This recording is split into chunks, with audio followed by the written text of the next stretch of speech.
안녕하세요. 옛 이야기입니다. 옛 이야기 채널은 사연 읽어주는 남녀 채널에서 지금은 삭제되어 들을 수 없는 21년도에 소개해드린 사연 중 베스트 사연만 뽑아서 들려드리는 채널입니다. 구독과 좋아요 부탁드리며 그럼 오늘의 사연 바로 소개해드리겠습니다. 안녕하세요. 저는 서울에 거주 중인 43살 여자입니다. 여러분들은 혹시 김연자의 아모르 파티라는 노래를 아시나요? 제가 참 좋아하는 노래인데요. 그 노래에 이런 구절이 있습니다. 나이는 숫자, 마음이 진짜, 가슴이 뛰는 대로 가면 돼. 40대의 나이에 철없게도 그 노래에 정말 가슴이 뛰더라고요. 지긋지긋하고 단조로운 출퇴근을 반복하던 회사원이었던 제게 그 노래는 참 강렬한 인상을 주었습니다. 내가 좋아하는 일은 뭐였던가 그런 회상에 젖었어요. 저는 옛날부터 옷을 참 좋아했었습니다. 의류 사업을 해보고 싶었었어요. 저는 나름대로 큰 중견기업에서 일하고 있었고 곧 차장으로의 진급을 앞두고 있었어요. 그런데 갑작스런 업종 전환이라니 두려운 일이었죠. 그래도 아모르 파티 노래를 들을 때면 가슴이 뛰는 대로 살아야 한다던데 라는 생각이 들었습니다. 하지만 늦은 건 아닐지 장걱정이 굉장히 많았어요. 그리고 안정적인 월급을 받던 생활에서 사업의 시작이란 제게 막연한 두려움을 안겨주었습니다. 하지만 회사에서 업무를 보다가도 쇼핑몰 창업 비용을 확인하고 퇴근하면 매일같이 쇼핑몰 창업 유튜브를 보며 살았어요. 그리고 저는 제 인생에서 최대의 결정을 내리게 되었어요. 회사에 사표를 내고 쇼핑몰을 준비하게 된 거죠. 운이 좋게 쇼핑몰은 1년이 안 돼서 대박났습니다. 직장인 월급으론 상상도 할 수 없을 만큼의 매출액에 저는 기쁨의 눈물을 종종 흘리곤 했었어요. 처음 시작하고 거의 3, 4개월 동안은 금전적인 수익이 전혀 발생하지 않았기 때문에 늘 불안함과 후회 속에 살았기 때문이죠. 그런데 성공한 제 자신을 보니 너무 뿌듯하더라고요. 저는 처음으로 성공한 제 자신을 위한 선물을 주기로 했죠. 직장을 다닐 때도 보너스가 나오면 종종 호캉스를 갔었어요.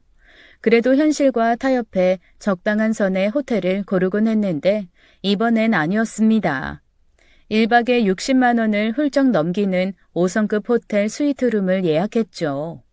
기분 좋은 마음으로 디너 뷔페까지 즐기고 라운지에 갔어요. 축하에는 사실 술이나 와인이 빠질 수 없는 법이잖아요. 술은 잘 못하지만 그래도 그날은 기분이 너무 좋았죠. 분위기에 취하는 기분이었달까요? 저는 라운지에 혼자 앉아 와인을 홀짝거리며 야경을 구경했어요. 주변을 둘러보니 다들 가족 아니면 커플끼리 라운지를 즐기고 있더라고요. 나도 애인이랑 이런 곳을 왔어야 하는데 라는 생각이 들었어요. 제가 봤을 땐 제가 여자로서 별로인 것 같지는 않은데 이상하게 주변에 남자가 별로 없었어요. 회사 다닐 때 소개팅이나 선자리가 종종 들어왔지만 그런 어색한 만남을 선호하지 않았기 때문에 거절해서 그런 것 같기도 하고요. 김연자 가수님의 노래 속 연애는 필수, 결혼은 선택이라는 노래처럼 연애에 대해서는 늘 긍정적인 생각을 갖고 있었어요. 물론 결혼도 내심 하고 싶었었죠. 좋은 사람만 있다면요. 결혼보다도 저는 절 닮은 아이를 갖고 싶었거든요. 어쨌든 라운지에 있는 가족들을 보다 보니 이상한 생각에 잠기더라고요. 그래서 그런가 평소 주량보다 와인을 좀 더 많이 마셨던 것 같아요. 머리가 알딸딸하면서 몸이 자꾸 늘어지고 시야가 뿌옇던 기억이 납니다. 연애하고 싶다, 나도. 라고 중얼거리기도 했던 것 같아요. 그런데 취한 저의 옆으로 누군가 다가오는 겁니다. 그리고는 제게 혼자 오셨어요? 라고 조용히 묻더라고요. 고급 호텔 라운지에서 헌팅을 당하다니요. 맨정신이었다면 의심을 했을 텐데 취기가 돌았기 때문일까요? 저는 순순히 혼자 왔는데요? 라고 말했습니다. 얼굴을 쓱 훑어보니 저보다 한참이나 어려 보였어요. 얼굴도 훈훈하고 몸도 좋은 것 같고 피부도 탱탱했죠. 예쁘고 잘생긴 외모를 그 누가 마다하겠어요. 저희는 이야기를 잠시 나누다가 제 호텔방으로 남자와 함께 들어가고 말았습니다. 술이 들어갔다 보니 속 얘기도 하게 되고 저희는 나름 잘 맞는다는 생각이 들었죠. 너는 몇 살이야? 어려 보이는데. 32인데? 너는? 32? 저보다 9살 연하더라고요. 저는 충격에 눈을 휘둥그레 떴고 굳어서 대답도 못했습니다. 이 어린애랑 내가 지금 뭘 하고 있는 거야? 라는 생각이 들었죠. 경악스러워서 술이 번뜩 깨는 것만 같았어요. 왜? 몇 살인데? 너랑 나 또래 아니야? 그렇게 보이는데? 말도 안 되는 소리 하지 마. 나는 41인데. 뭐라고? 41? 남자도 진짜 예상하지 못했는지 입을 떡 벌렸고 저희는 서로 충격으로 굳어 입만 뻥긋거리고 있었죠. 그런데 너, 누님, 누나 전혀 그렇게 안 보여. 나는 진짜 내 또래인 줄 알았어. 그래, 그렇게 봐줘서 고맙다. 술이나 좀 더 마실래? 놀랬던 마음에 취기가 날아간 것 같아 보였는지 남자는 술을 더 권하더라고요. 저도 내심 남자가 마음에 들었었기 때문에 아쉬운 기분에 술을 물 마시듯이 아주 벌컥벌컥 마셨습니다. 얘랑은 오늘이 끝이겠다 라고 생각했어요. 당연한 거 아니겠어요? 그 누가 9살 연상의 여자를 만나고 싶겠어요. 물론 만나시는 분이 있는 건 알지만 첫인상에서 9살 연상이라는 말을 들으면 누구든 부담스럽기 마련이니까요. 어리지만 젠틀하고 멋진 남자였는데 이대로 놓치는 게 아쉽더군요. 그러면서 제 나이가 참 신경 쓰였어요. 못해도 5살만 어렸더라면 어떻게 해볼 수 있었을 텐데. 아니 못해도 30대만 되었었다면 붙잡아 볼 수 있었을 텐데 하고요. 너무 아쉬웠는데 남자가 글쎄 나는 연상도 좋게 생각해. 9살 차이는 생각해 본 적 없긴 한데 누나는 그렇게 보이지도 않고 이야기 나눠보니까 나랑 잘 맞는 것 같아. 세대 차이 그런 것도 안 나고 우리 몇 번 더 만나볼래? 라고 하는 거 있죠? 저는 거기서 쿨한 척 그래 라고 말했지만 속으로는 심장이 미칠 듯이 두근두근 뛰었어요. 사실 이렇게 헌팅으로 만났고 남녀가 둘 다 술에 취한 상황이면 육체적인 관계로 빠지기 쉬운 건 사실이잖아요. 그런데 남자는 그런 쪽으론 전혀 관심 없어 보였어요. 여자인 저를 위한 배려라는 생각이 들었죠. 그리고 남자도 진중한 사람 같다라는 생각도 들었어요. 그렇게 계속 남자와 연락은 이어졌고 만나면 만날수록 나이와 상관없이 참 좋은 사람이다 싶더라고요. 연인 사이가 아니더라도 놓치기 싫은 사람이었어요. 일단 배려심이 너무 깊고 모든 걸 제게 맞춰주는 거예요.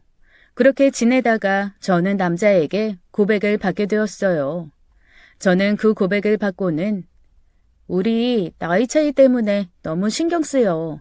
이래도 되는 걸까? 남들이 나를 욕할 것 같아. 무슨 소리야. 넌 내가 아는 사람 중에 가장 멋진 사람이야. 일도 잘하고 너랑 함께하면 늘 긍정 에너지를 받아. 나이가 무슨 대수야? 연예인들 보면 9살 연상연하 커플도 참 많아. 그건 연예인들 얘기지. 그리고 그 연예인들은 돈이 많으니까 어린애들 만나는 거고. 너도 돈은 많잖아.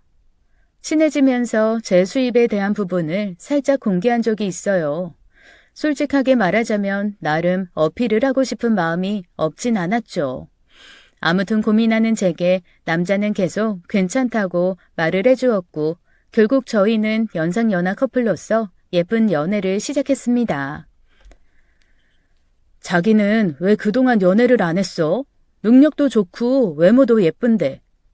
그냥 너무 바빴던 거지. 주변 지인들은 다들 결혼하지 않았어? 자기는 결혼 안 하고 싶었어? 대부분 결혼할 사람들은 다 했지.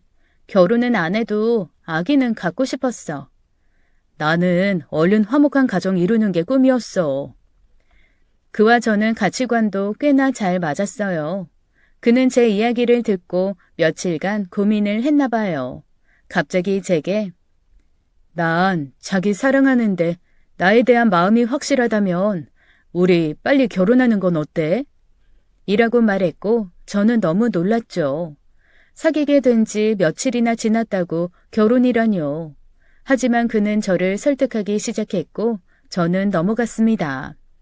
저희는 참 무작정 결혼했던 것 같아요.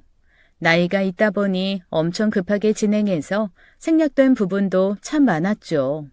결혼 후 아이 가질 준비를 하는데 역시나 의사가 이미 노산이셔서 자연 임신은 아마 어려울 겁니다. 라고 하더라고요. 저희는 시험관을 알아보기 시작했어요. 그런데 기적 같은 일이 일어났습니다. 뭔가 이상해서 임신 테스트기를 확인해 봤는데 글쎄 2줄이 나왔습니다. 자연 임신은 분명 어려울 거라고 했는데 기적적으로 찾아온 아이였어요. 정말 선물과도 같은 아이였죠. 저는 너무 기쁜 소식을 이제 남편이 된 그에게도 전했고 남편 역시 뛸 듯이 기뻐했습니다. 그런데 그때 좀 이상했던 기색이 있긴 했었어요. 제가 임신 소식을 알리자 남편이 시가에도 소식을 전한다며 전화기를 들고 발코니의 문을 꼭 닫는 거예요. 왜 굳이? 하는 마음이 들면서 좀 찝찝한 거 있죠? 여자의 직감 같은 게 딱 꽂히는 기분이었습니다. 발코니는 안방과 이어져 있었기 때문에 안방으로 가서 창문을 살짝 열면 통화 내용을 들을 수 있었어요. 응, 임신했대. 이제 다 된 거지 뭐. 우리 팔자 폈어 엄마. 앞으로 뭐 하고 싶은지나 생각해도. 라고 말하더라고요. 뭔가 말투도 이상했거니와 아이는 우리가 가졌는데 왜 시모에게 뭐라고 싶냐고 묻는 건지 이해가 잘 안 됐지만 그땐 그냥 아이를 가졌다는 기쁨에 어머니께 효도하는 심정으로 뭐 선물이라도 드리려는 건가 보다 하고 그냥 넘겼었어요. 뱃속에 아이가 있다 보니 다툼 같은 걸 피하고 싶은 마음이 있기도 했습니다. 제가 입을 다문 뒤 임신했을 때의 생활은 행복했습니다. 먹고 싶다는 게 있으면 남편은 새벽에도 사다 주고 시가에서도 온갖 정성을 들여 저를 돌봐주시곤 했죠. 시가 쪽은 형편이 조금 안 좋아서 금전적인 지원 등은 없었어요. 그러다 보니 제 지인들 사이에서 의견이 분분했습니다. 남자 쪽에서 한참 끌리는 결혼인데 당연히 다른 거라도 해야 된다는 반응, 그리고 남자가 9살 연하인데 뭐가 꿀리냐는 반응, 이렇게 반반이었어요. 산후조리원에 대한 의견도 참 많았습니다. 시가에서 산후조리원은 예약해줘야 한다는 지인들의 말이 많았어요. 그렇지만 왠지 부담 주기도 싫고 제가 잘 버니까 하며 넘겼습니다. 그렇게 산후조리원까지 제 돈으로 예약을 했죠. 어쨌거나 저는 순조롭게 출산을 마치고 한 아이의 엄마가 되었습니다. 예정된 대로 출산 후 산후조리원에 들어가려고 했어요. 그런데 산후조리원 측에서 예약 취소하셔서 환불 조치 되셨습니다. 라고 하는 거예요. 아니 예약 취소를 한 적도 없고 환불 받은 기억도 없는데 말이죠. 저는 산후조리원에 따지고 들려고 했어요. 그랬더니 글쎄 사실 우리 엄마가 그러는데 산후조리원 그런 거 다 상술이래. 그냥 돈 버리는 거라고 하더라. 그래서 그냥 취소했어. 아니 뭐? 남편이 산후조리원을 제게 상의도 없이 취소했다더라고요. 저는 너무 황당해서 남편에게 따지고 들었죠. 그걸 왜 자기 마음대로 취소해? 어머니가 그렇게 말씀하셨으면 나한테 상의라도 하든가. 나한테 물어봤어야지. 그리고 내 돈으로 예약한 건데 왜 자기가 취소를 해? 환불받았다는 돈은 어디 간 건데? 황당한 마음에 따발총처럼 말이 우다다 튀어나왔습니다. 남편은 참 멍청한 얼굴로 머리를 극적이며 헤헤거렸어요. 그래서 더욱 기분이 저조해졌죠. 환불한 돈으로는 우리 엄마네 세탁기가 고장났대서 세탁기 새 거 하나 놔드렸지. 뭐? 아니 그걸 왜 내 산후조리원 비용으로 하는데? 아니 자기는 그게 아까워? 우리 엄마 세탁기 고장나서 지금 손빨래 하신대. 손이 아주 퉁퉁 부르트셨더라. 그래서 세탁기 하나 해드렸어. 그게 그렇게 꼬아? 심성이 대체 왜 그래? 세탁기 사들인 비용이 아깝다는 게 아니잖아. 그걸 왜 산후조리원 비용 빼서 그 돈으로 해드리냐고. 나한테 말했으면 따로 사드렸을 수도 있는 거잖아. 답답해서 눈물이 왈칵 치솟을 것 같았어요. 산후조리원에서 이렇게 언쟁을 높이는 것도 쪽팔렸고요. 게다가 제가 좀 괜찮은 조리원을 예약했었습니다. 2주에 500만 원 정도의 마사지까지 추가해서 금액이 꽤 컸어요. 총 합쳐서 약 700만 원 이상 결제했다고 생각하시면 돼요. 당연히 큰돈이었지만 노산인지라 걱정이 됐었고 제 벌이로 충분히 그 정도는 커버가 가능했으니까 결제했죠. 지인들은 네 벌이에 충분히 강남에 1,000만 원 하는 조리원 가도 될 것 같다곤 했지만 옛날 월급쟁이 버릇 때문에 줄인 거였어요. 그랬기 때문에 세탁기 사고도 사실 충분히 남았을 비용이었죠. 그런데 그놈의 세탁기 타령만 하고 있더라고요. 다시 결제하고 예약하려 해도 만실이라 자리가 없어 불가능하다는 답변만 돌아왔습니다. 특실로 가든가 아니면 다른 조리원을 알아봐야 할 처지가 됐죠. 어쩔 수 없이 저는 지금 당장 어떻게 다른 조리원을 알아보나 싶어 특실로 예약을 했고 예상이 없었던 큰 비용을 2번이나 결제하게 됐어요. 남편은 옆에서 뭐가 이렇게 비싸냐. 너무 비싸고 허례의식인 것 같은데. 우리 엄마 때는 다 그냥 집에서 산후조리했대. 라고 하며 제 화를 돋구더군요. 저는 그때도 그냥 꾹 참았고 2주간 조리원 생활을 했어요. 그때 시가에서 찾아와 얘는 사치가 좀 있다. 무슨 이렇게 비싼 산후조리원을 다니니? 라며 남편과 똑같은 소리를 했었어요. 산후조리원에서도 마음 놓고 쉬지를 못했죠. 하여튼 이래저래 스트레스 받는 일이 많았습니다. 아이를 낳으니 몸이 예전 같지 않았지만 그래도 조리원에서 케어를 잘 받으니 퇴원할 때쯤은 바로 업무에 복귀해도 될 것 같았어요. 힘들었지만 천사 같은 아이의 얼굴을 보니 싹 풀리는 것 같기도 했고요. 이제 저도 일을 다시 시작해야 하다 보니 베이비시터를 알아보게 됐습니다. 가사에 육아까지 도와주시는 시터가 많아서 그쪽으로 알아보는데 남편이 갑자기 자기야, 시터 알아보지 말고 그냥 내가 일 그만두는 건 어때? 애기 남손에 맡기기도 좀 그렇기도 하고 요즘 시터들이 몰래 아동학대 한다는 것도 찝찝하고 그냥 내가 일 그만두고 집에서 살림하고 우리 애기도 돌보면 부모랑 유대관계 형성해도 좋고 누이 좋고 매부 좋고 아니야? 라고 제안하지 뭐예요. 곰곰이 생각해보니까 확실히 베이비시터보다는 남편이 더 낫겠다는 생각이 들었어요. 남편이 수입이 사실 그다지 없었거든요. 그래서 저는 흔쾌히 오케이를 했고 남편이 전업주부로 일하게 됐습니다. 그런데 어느 날 전화가 불이 나게 오는 게 아니겠어요? 발신자를 보니 시어머니였습니다. 네, 어머니, 무슨 일이세요? 야, 이거사, 내 얘기 다 들었다. 어찌 하늘 같은 남편한테 집안일을 시키고 남편을 남편으로 대우해야지. 막 부려먹고 그럴 수 있냐? 네? 그게 아니라요. 남편과 합의한 사항이고 베이비시터 쓸 바에는 시끄럽다. 어디 감히 남편 무서운 줄 모르고. 시어머니는 그렇게 한참이나 제게 성질을 쏟아부으시곤 제가 하는 말은 뚝뚝 끊고 듣지도 않은 채 전화를 끊었습니다.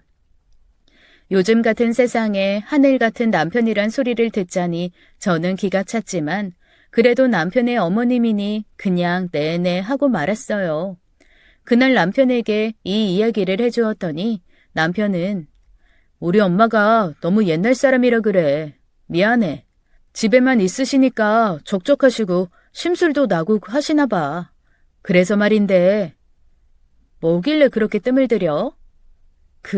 혹시 우리 엄마 가게 하나 차려주는 게 어때? 갑자기 무슨 가게? 엄마 혼자 심심해하기도 하고 지금이라도 일하시면서 노후 자금도 마련하고 괜히 그럼 자기한테 신경질 낼 일도 덜 하실 거고. 저는 솔직히 속으로는 당황스러웠죠. 그 가게를 저보고 지금 차려달라는 건가 싶었어요. 초기에 드는 자본만 좀 도와드리면 월세 같은 건 다 엄마가 알아서 하실 거야. 우리 엄마 요리 솜씨 알잖아. 그냥 작은 죽집 같은 거 하나 차려드리면 어떨까 해서. 라고 제 눈치를 보는데 그때 완전히 깨달았죠. 그걸 지금 내 돈으로 해달라는 거야? 우리가 형편이 좀 되니까. 사실 작은 가게를 차려드리는 건 제게 크게 어려운 일은 아니었어요. 제가 조금 고민하는 기색을 보이자 남편은 좀 더 절 설득했죠. 처음에 도와드리고 가게 매출 잘 나오면 어머니도 우리가 보태주신 비용 차근차근 갚으실 거야. 한번 해드리는 게 어떨까 자기야? 남편의 지속적인 설득에 저는 넘어가고 말았습니다. 그렇게 시가에 가게를 하나 차려드리게 되었어요. 확실히 남편 말대로 시어머니의 닭달은 줄어들어 편했어요. 나중에 갚으시겠지 하는 마음도 있었습니다. 이때 알아차렸어야 했는데 말이죠.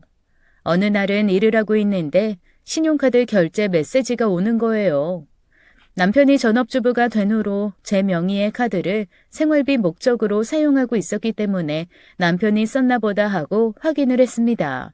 그런데 비용이 너무 심상치 않은 거예요. 호텔에서 40만 원 결제, 백화점에서 약 200만 원. 저는 집에서 일하고 있을 사람이 뭔 돈을 이렇게 긁었나 해서 당장 남편에게 전화를 걸었습니다. 여보세요? 지금 뭐 하길래 이렇게 큰 돈을 써? 호텔에 백화점에 대체 뭐야 이게? 뭐야? 어떻게 알았어? 어떻게 알긴 카드 사용 내역 문자로 오니까 알지. 라고 말했는데 갑자기 남편이 적반하장으로 화를 내는 겁니다. 뭐? 그동안 너 나 감시하고 있었냐? 생활비 카드로 쓰라더니 내가 뭐 사나 하나하나 감시한 거야? 너 정말 소름 끼치는 여자다. 라는 거예요. 소름은 무슨 소름이야. 당연히 내 카드니까 결제 내역이 나한테 오는 거지. 남편은 길게 한숨을 내쉬더니 저를 이상한 여자로 몰아갔어요. 어머니가 가게 일이 너무 힘들다고 하셔서 기운 내시라고 호캉스 한번 보내드린 거야. 너는 맨날 그렇게 호캉스 가더니 네 시어머니는 보내드리고 싶은 마음도 안 들었냐? 항상 섭섭해 하시더라. 그래서 내가 엄마한테 네가 해준 거라고 말씀드리고 보내드렸어. 그리고 백화점에서 선물 하나 해드리고. 넌 대체 왜 그런 센스가 없냐? 뭐라고? 아니, 지엄마 효도를 대체 왜 제 돈으로 한다는 거예요? 정확히 해명해도 모자랄 판에 저를 이상한 사람으로 몰고 가는 남편. 말문이 턱 막히는데 일이 너무 바빴을 때라 그냥 넘어갔어요. 남편과 합의해서 카드 결제 문자가 오지 않게 등록을 했습니다. 하지만 속으로는 계속 수상하게 생각하고 있었죠. 며칠 뒤 저는 통장 내역을 한번 살펴봤습니다. 그런데 아주 수상한 내역이 하나 있는 거예요. 매달 같은 비용의 자동이체가 나가고 있다는 걸 발견했습니다. 남편한테 그간 모든 걸 맡기다시피 했어서 현금이체는 이제야 확인하게 된 거예요. 저는 집으로 가서 남편에게 이 사실을 캐물었습니다. 우리 생활비 통장에서 매달 50만 원씩 빠져나가던데 그건 대체 뭐야? 왜 빠져나가는 거야? 넌 또 나를 닥달하냐? 엄마 말대로 내가 집에만 있고 돈 안 벌어오니까 날 무시하는 거야 뭐야? 갑자기 무시 이런 소리가 왜 나와? 나는 이 자동이체가 뭐냐고 물었어. 남편은 또다시 저를 천하의 불효녀라는 듯 쳐다보기 시작했어요. 우리 불쌍한 엄마한테 생활비 좀 드렸다. 그동안 나 먹이고 입히고, 나 때문에 우리 엄마는 먹는 거 줄이고 입는 거 줄이며 살았어. 그래서 생활비 좀 드렸는데 그게 그렇게 싫니 넌? 이렇게 눈을 뒤집고 나를 추궁할 일이냐고 이게. 야! 저는 처음으로 언성을 높였습니다. 적적하다고 가게 해드려, 호캉스 보내드려, 명품 사드려. 대체 제가 여기서 못한 게 뭐예요? 며느리로서 도리는 다 지켰다고 생각했는데 이건 참을 수가 없었죠. 그걸 대체 왜 내 돈으로 하는데? 효도하고 싶으면 네 돈으로 해. 지금까지 네 집안에 보낸 돈만 얼만 줄 알아? 너는 우리 엄마가 불쌍하지도 않냐? 맨날 네 SNS 보면서 얘는 이런 곳도 가보는구나, 이런 음식도 먹어보는구나 신기해하는 엄마 보면서 내 가슴이 찢어질 것 같더라. 근데 넌 우리 엄마도 그런 곳 모셔갈 생각은 없고 우리 엄마를 기생충 취급하고 있는 거잖아. 말이 통하지 않는 벽과 대화하는 기분이었어요. 제가 벌어둔 돈으로 맛있는 거 먹고 좋은 곳 가겠다는데 왜 제가 시어머니를 제 돈 주고 챙겨야 하는 건지 원. 저는 남편에게 온갖 정이 다 떨어지는 걸 느꼈죠. 가게도 차려드렸는데 생활비는 왜 필요해? 게다가 월세는 알아서 내신다고 하더니 결국 다 내 돈으로 하고 있잖아. 대체 어디까지 해드려야 하는 건데? 가게로 뭐 얼마나 번다고 그러냐? 우리 엄마도 젊었을 때 못 누린 호강 좀 누리게 해드릴 거야. 알아보니까 아무리 부부 사이라고 해도 제 돈을 몰래 쓴 건 충분히 이혼 소송감이더라고요. 저는 이때 남편에게 정남이가 다 떨어져 이혼을 생각하고 있었죠. 그런데 아이를 아빠 없이 키울 생각하니 막막하더라고요. 사회적인 시선도 그렇고 또 젊은 엄마가 아니다 보니 뭐 이런저런 걱정이 참 많아 이혼을 고민하고 있었습니다. 그런데 어느 날 출근을 하기 위해서 차에 타는데 못 보던 기스가 선명하게 나 있는 거예요. 아무리 기억을 되짚어봐도 어디 긁힌 기억도 없고요. 그래서 저는 블랙박스를 열어 충돌 영상을 확인하려고 했습니다.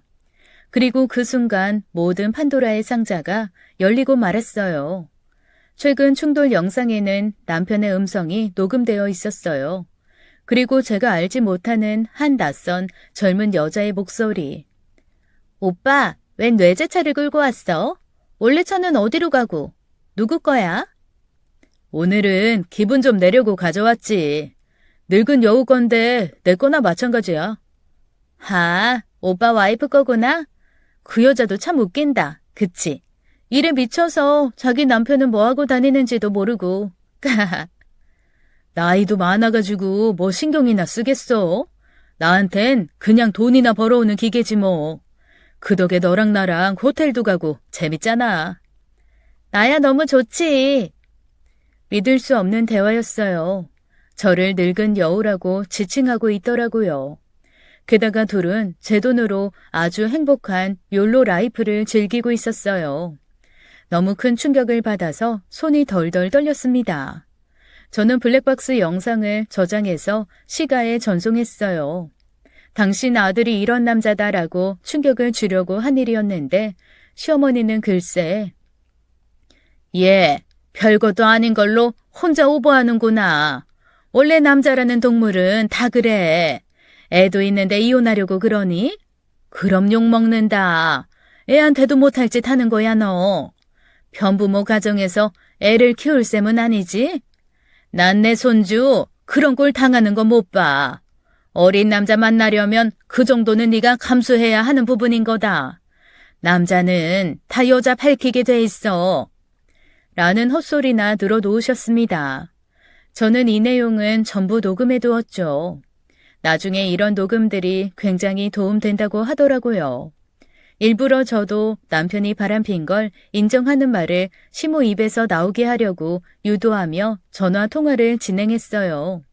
남편이 저 몰래 바람을 피우고 다닌다는 사실을 말하는데도 그런데 나 요즘 돈이 좀 모자란데 100만 원만 좀 이체해 주렴. 라고 낯짝 두껍게 나오는 거 있죠. 남편이 지 엄마를 아주 쏙 빼닮았더라고요. 저는 그동안 그들의 물주였던 겁니다. 시간은 저에게 기생한 채로 살아가고 있었던 거예요. 그렇다면 만약 기생충에게 숙주가 없어지면 어떻게 될까요? 저는 말없이 시가의 뒤통수를 때릴 수 있는 방법을 생각했어요. 우선 남편이 들고 다니는 생활비 카드를 정지시켰습니다. 그리고 시어머니께 차려드린 가게 월세 비용 이체도 싹 중단했어요. 중단했던 카드 결제 내역 알람도 다시 설정했습니다. 그러자 계속해서 카드 결제 실패 문자가 날아오더라고요. 평상시에 저 몰래 뭘 그렇게 긁고 다녔는지 원. 어차피 결제 알람만 안 온 거지 내역은 전부 남아 있었어요. 무슨 호텔이 어찌나 그렇게 많은지요. 남편 말에 넘어가 결제 내역 같은 거 확인 안 한 저도 미련한 여자였죠. 그래서는 안 됐었는데 여하튼 카드를 정지해버리니까 득달같이 전화가 오던데요. 뭐야 당신? 카드가 갑자기 정지됐다는데? 나 몰래 카드 정지했어? 정지했는데? 뭐? 그걸 왜 나한테 말도 안 하고 정지를 해? 자기도 맨날 나한테 말도 안 하고 네 엄마한테 뭐 갖다 바치고 내 거 취소하고 그랬잖아. 나는 그러면 안 되는 이유라도 있니? 게다가 카드도 내 카드인데. 너 정신 나갔어? 왜 이래 갑자기? 그간 고분고분 넘어가 주니까 제가 아주 만만하게 보였던 거죠. 남편은 갑자기 변해버린 제가 낯선지 말을 더듬었어요. 게다가 할 말을 잃었는지 계속 왜 이러냐며 똑같은 말만 앵무새처럼 쫑알쫑알 반복하더라고요. 얼른 빨리 어떻게 좀 해봐. 나 지금 결제해야 되는데 쪽팔려서 어떡해. 점원이 이상하게 쳐다본단 말이야. 또 집안일은 안 하고 어딜 싸돌아다니는데 대체 살림하는 네가 쓸 돈이 뭐 그리 많니? 바깥에서 돈 좀 쓸 수 있는 거 아니냐? 육아랑 살림만 했더니 우울증이 와서 그런다. 친구들이랑 술 한잔 했는데 내가 쏘기로 했다고. 근데 쪽팔리게 이게 뭐야? 내 계좌로 빨리 돈 입금이라도 해줘. 헛소리 좀 하지 마. 네 친구들이랑 부어랑 마셔라 한 걸 왜 내가 내? 그리고 돈은 내 돈 쓰는데 생색은 왜 네가 내고 다녀? 우리 부부 아니야? 네 돈이 내 돈이고 그런 거지. 아, 그러세요? 방금 보니까 호텔은 어쩜 그렇게 자주 갈 수 있을까? 나 꼬셨던 것처럼 거기서 여자 꼬시고 다녀? 돈 많은 척 행세나 하면서? 뭔 소리야? 또 카드 내역 검사했냐? 검사는 무슨? 내가 내 카드 내역 보겠다는데 그 여자랑 재밌게 잘 놀러 다니더라. 뭐? 그게 무슨 소리야? 남편은 이런 상황이 닥칠 거라곤 예상도 못했나 봐요. 멍청한 사람이라 그런지 언제든 제가 카드 내역을 확인할 수 있다는 걸 몰랐던 걸까요? 저는 아직까지도 남편이 당당하게 제 카드로 호텔에서 결제를 했댔던 게 이해가 가질 않네요. 다행히 바보 천치처럼 그려줘서 제가 남편의 길을 누를 수 있었죠. 블랙박스에 찍힌 거 다 봤어. 내 욕하고 싶어서 어떻게 참고 다녔어, 평소에? 오해야. 내가 다 설명할게. 일단 우리 만나자. 누나, 일단 만나서 얘기해. 오해는 개뿔이 무슨 오해니? 내 차에 기스 제대로 냈더라.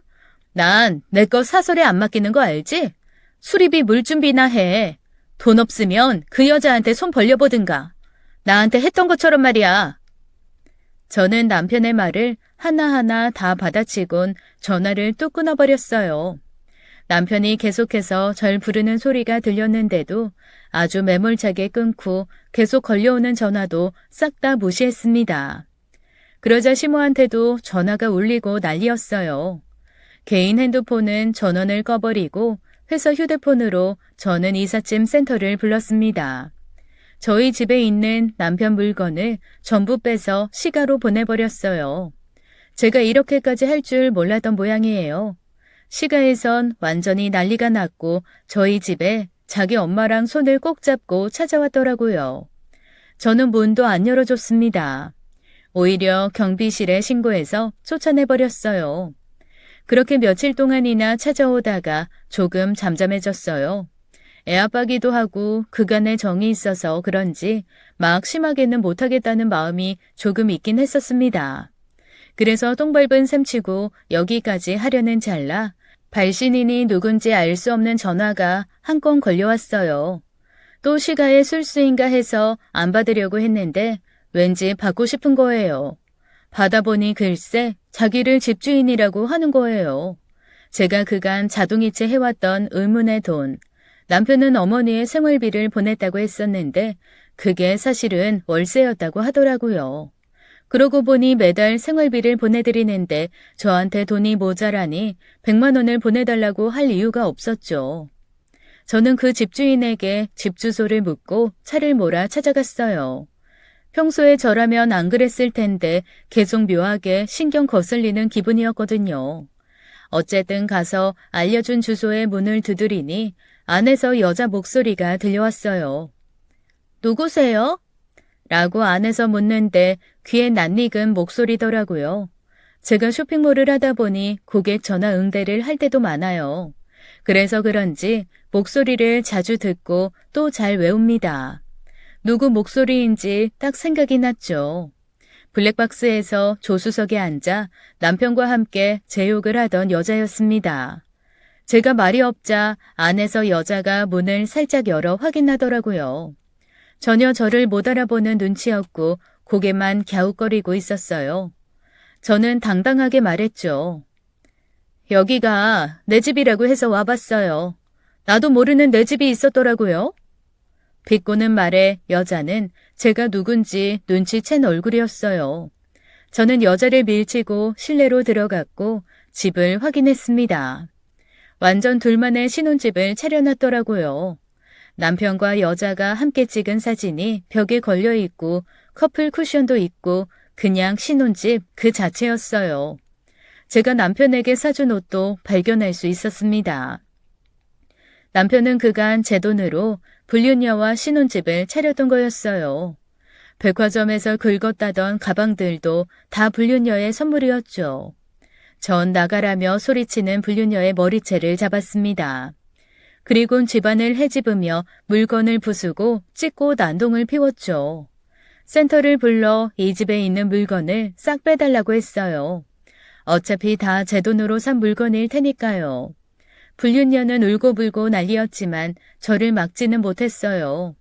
스스로도 안 거죠. 이건 본인 물건이 아닌 제게 맞다는 걸요. 안에 있던 물건들은 전부 중고 가전으로 팔았습니다. 뭐 지들 돈으로 산 게 있다고 하더라도 그간 월세를 내준 게 저였으니까 이 정도도 할 말 없었을 거예요. 처음에는 시모랑 남편에게 저주 문자가 날아오기 시작했어요. 저는 그간 통화 녹음, 저주 문자, 그리고 통장 내역까지 싹 다 프린트해서 변호사 사무실을 찾아갔습니다. 당연히 고소를 진행했고 이혼 절차를 함께 밟았어요. 변호사분이 알아서 척척 잘 해주시더라고요. 역시 요즘 세상엔 고소가 최고던데요. 고소가 진행되고 남편과 시가에서 사과 문자가 계속 왔습니다. 저는 당연히 문자 메시지 모두 무시했고 차단했어요. 그랬더니 퇴근 시간에 제 집 앞에 둘이 나란히 서 있는 겁니다. 수척해진 그들을 비웃으며 지나치려는데 남편이 절 붙잡았어요. 그동안 내가 잘못했어. 한 번만, 딱 한 번만 용서해주라. 무릎을 길바닥에 털썩 꿇으면서 사과를 하지 뭐예요. 저는 둘이서 시트콤 찍는 줄 알았습니다. 그간 제 지원이 없으니 가게도 접고 샀던 명품들을 다 팔았나 봐요. 꼬라지는 꾀죄죄하고 참 없어 보였습니다. 내 손주, 아빠 없이 키울 순 없는 노릇이잖니. 제발 우리 한 번만 용서해 줄 수 없겠니?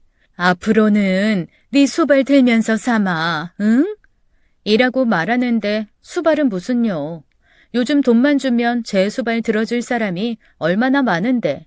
제가 비웃으며 제 아들은 아빠 없이 크는 것보다 이딴 걸 아빠로 뒀다는 거에 더 실망할 것 같은데요. 쓰레기 주워서 써봤자 쓰레기 아니겠어요? 라고 말하자 시모의 얼굴이 불그락 푸르락 해졌어요.